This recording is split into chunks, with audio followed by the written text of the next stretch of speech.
Welcome back again. Working on the 100 here today. This is the solid axle swap. We are finishing up the frame. I've spent most of the morning, it's after lunch now, cleaning up, grinding stuff down. Let me show you what we got. So we got the factory stuff cleaned up. I got this engine mount cleaned up. We're going to eventually, set the light down here. We're going to gusset this back here this way. And then the same way for over here, we'll gusset off the back of the engine mount over to the frame side.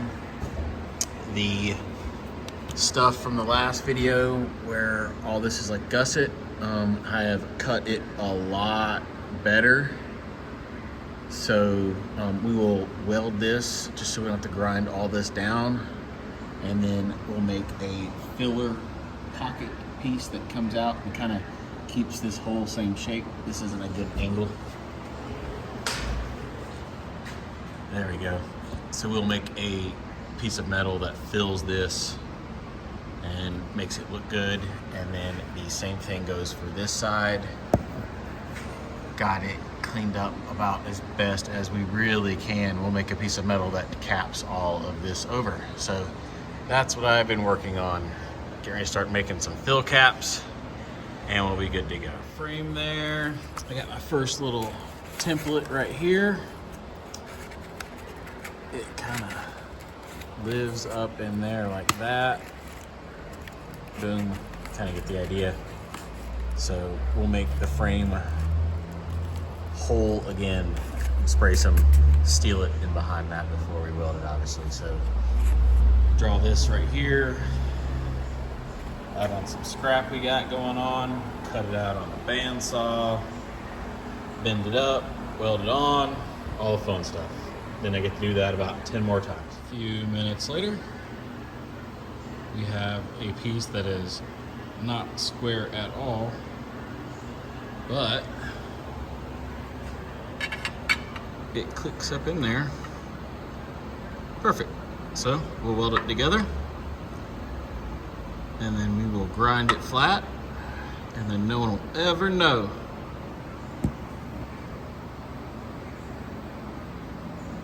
We got it tacked in. Time to weld it in.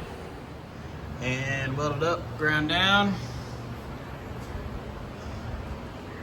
It's one side done.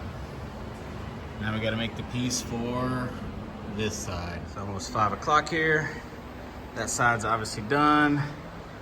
That side we had to make out of 2 pieces, but it is done. Doesn't look all chewed up anymore. It's capped, it's nice.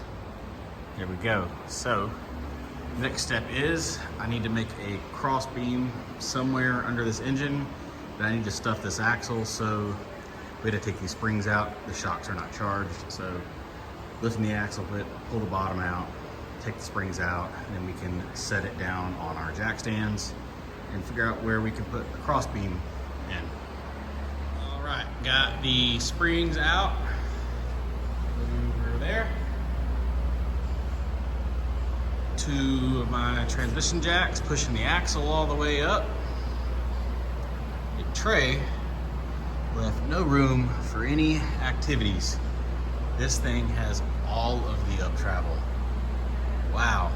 So, a couple different options here. Honestly, might go with both. Set this light up here. So, our engine mount's right there. Third leak obviously won't get any higher, because nothing can get any higher. He's got 2 fingers.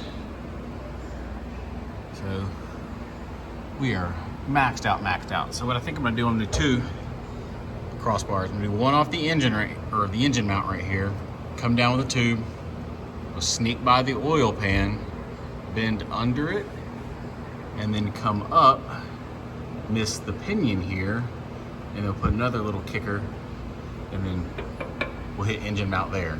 So boom, there's room, tons of room for days. And then what's really cool about that is in line with the oil pan, and we can just add him a little skid to protect his oil pan while we're at it. Why not? And looking at it, it would probably nothing for me. You guys remember me working on Trey's 80. Just do a hoop that comes off of here. Obviously not near the drive shaft. Come off that, loop around, come back, and then we can tie over into that too. So we protect all of the things. That's quick, easy stuff to do. And then there's also a little room to come off, get the camera to focus, come off the frame in between all these links, underneath the oil filter, shoot straight over and come up. So that would give him 2 of his crossbars back. So if you guys have ever looked under 100 series, there's 2 that run under the engine right there. So we need to replace those. So 1 there, 1 under the engine. And then while we're using all this 1.5" 120 wall stuff I have, we might as well quickly make him something for his transmission skid. If we're gonna do it, we're gonna do it. I don't want him having any problems talking to Nick. He's gonna drive this thing to South America and get out in the middle of nowhere.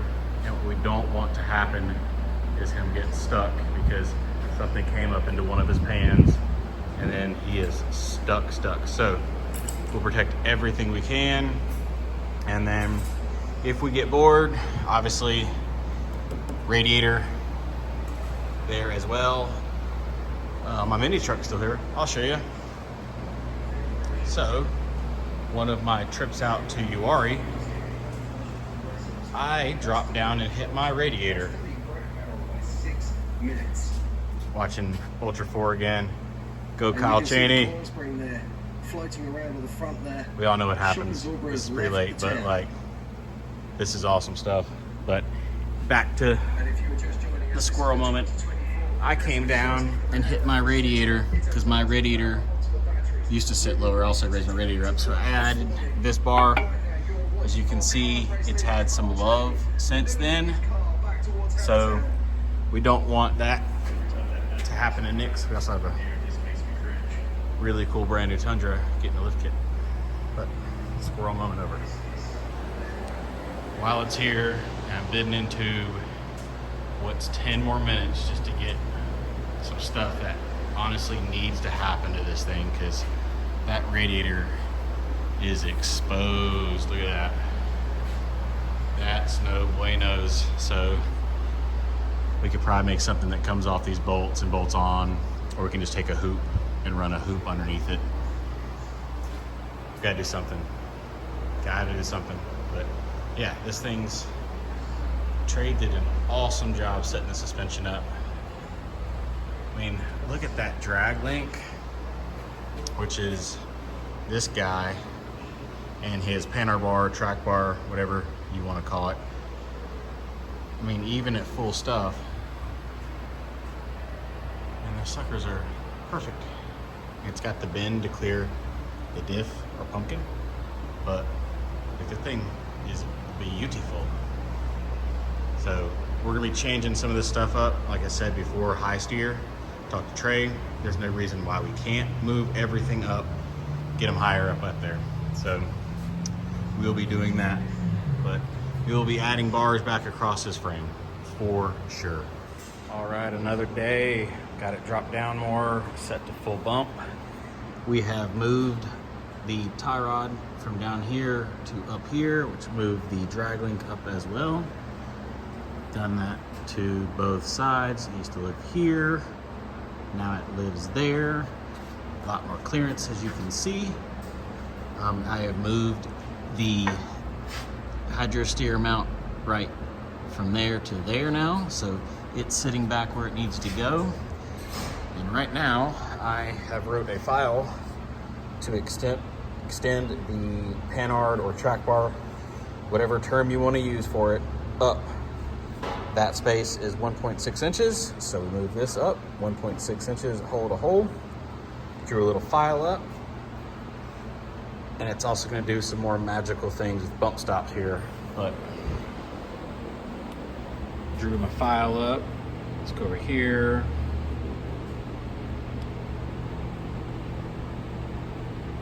Never update the firmware. All right, so find my file. Where is it at?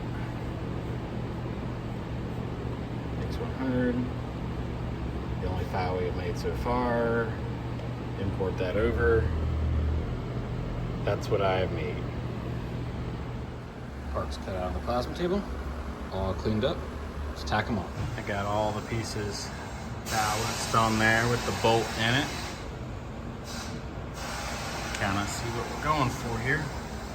Perfectly in line with the shock. So that'd be my bump stop pad. There we go. All welded up, all painted up, marked. I had to steal a bolt out of the race truck. So it is all done. Bump stop fits perfectly on top of it. Plenty of room to mount it. This side, on the other hand, gonna be a little bit of a tight spot, especially with the Panhard track bar mount going on there. That line right there is 5 inches up from the axle, which copies the other side.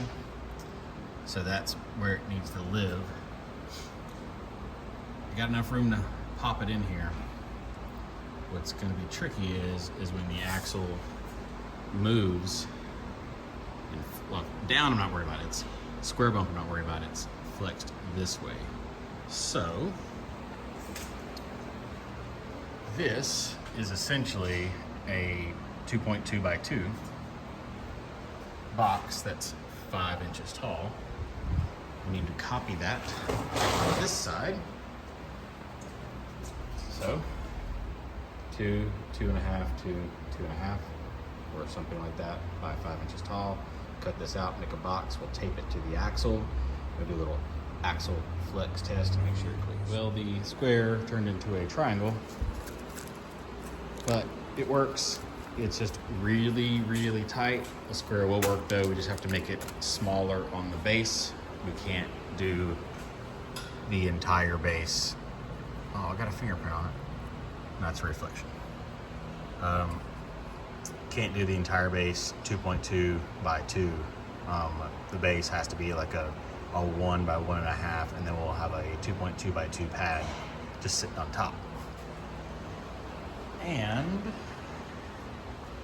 so you can see over here, full stuff, the pad sits right here, and then when it's flexed, the pad rotates up, obviously, but it rotates up kind of along the axis that this is. It's really tight, and we're talking like 1/8 to 1/4 of an inch from that pad. Gonna be hitting this at like full flex, so give them all the travel. I don't want to limit these shocks at all. So let's start making something here. Easy way would be take some of that 1.5 DOM there, 120 wall, notch it out for the radius of the axle here, or the diameter of the axe, or whatever you're gonna say, and then just bring that up our 5 inches and then put a pad on the top. But there's no other tube. I have a plasma table. We will make it boxy, just like this guy on this side. Got it sanded down, at least this whole area. First piece is cut out. If you don't have one of these sanders, get one. It's Amazon, like a couple bucks. Time saver. There we go. Both side pieces. Just cut this out on the plasma table. It wedges in place perfectly. A little higher, but get the idea. That, and I got the other side cut as well. That'll be my box. I'll load all this up, paint it, and then I'll show you how it stuffs up in there. All right, all tacked together. Obviously, still needs a side plate or a top plate, but pump this little transmission jack here. So passenger side is fully drooped. minus like a ½ inch, just because I don't want to hang it on the shock.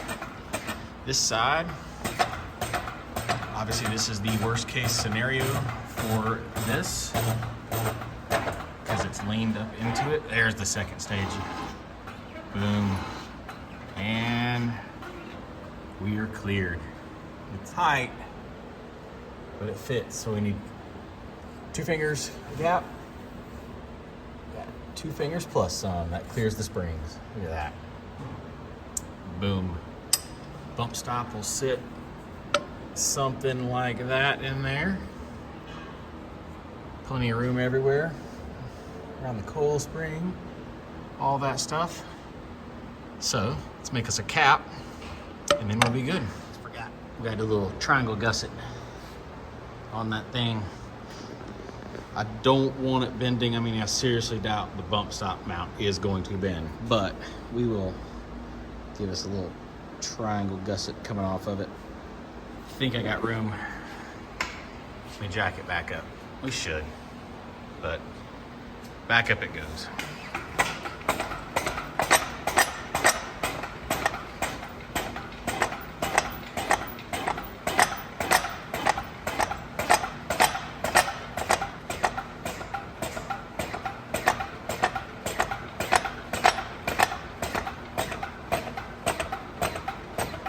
Have to weld that nut to the track bar. Doesn't look like I do. Oh yeah, we got room for a gusset back there. A little triangle gusset on the back side. Yep, I'll be back. All right, all welded up, all painted up. Put the shock back in. And I think we will be good to go. We won't rebuild the coilovers quite yet. They'll have to come back out a few more times as we make the actual bump stop mounts themselves, but there you go. That is a 2-inch by 1.8. Plenty of room for that bump stop to hit, because this axle does not walk at all as it flexes, especially since it's in line with the shock. I think that's it for this video though. Bump stops, at least the axle sides are done. Thanks for watching. See you guys later. Bye.